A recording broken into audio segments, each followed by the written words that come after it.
President Bio's unwavering commitment to global justice for sexual violence survivors drives him to continually take action.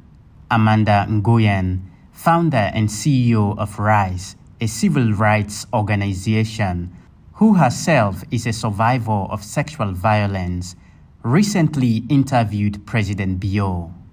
During the interview, she highlighted the historic impact of the 2022 UN General Assembly resolution on access to justice for survivors of sexual violence, which was unanimously adopted under President Bio's leadership. The resolution has positively impacted 1.3 billion survivors globally.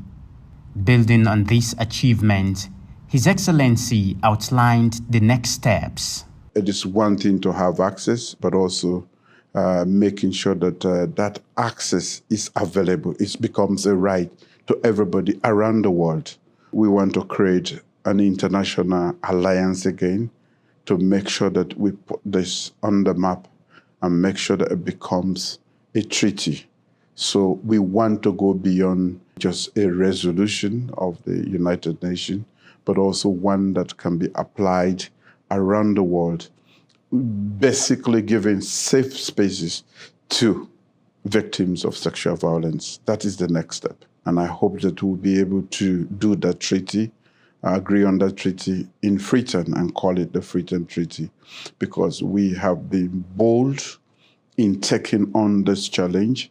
In 2019, President Bio declared a national emergency on rape and sexual violence, marking a significant milestone in addressing these issues in Sierra Leone. I therefore declare rape and sexual violence as national emergency.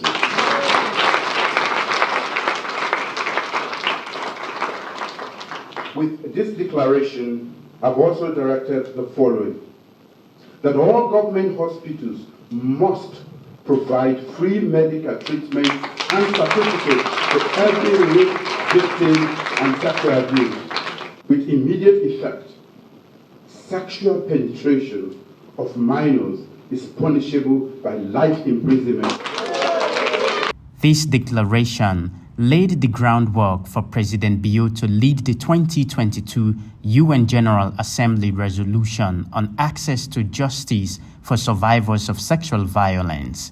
He further explained how his recent advocacy for addressing historical injustices and enhancing Africa's representation in the UN Security Council is closely linked to ensuring justice for the 1.3 billion survivors impacted by this resolution. Interestingly, Africa is about 1.3 billion people, and now I'm fighting for justice for Africa in the Security Council to be fairly represented and treated. So it is these sort of quantum projects that I like to embark on, one that impacts the lives of billions of people. We've been able to fight for access to justice. Now we want to see how that can be applied around the world. And we will be discussing how we can take this to being a treaty. President Bio's ongoing efforts to transform the UN resolution into a binding treaty reflect his broader commitment to ensuring that access to justice becomes a universal right, not just a privilege for survivors of sexual violence worldwide. Salifu Chernor Kamara, AYV News.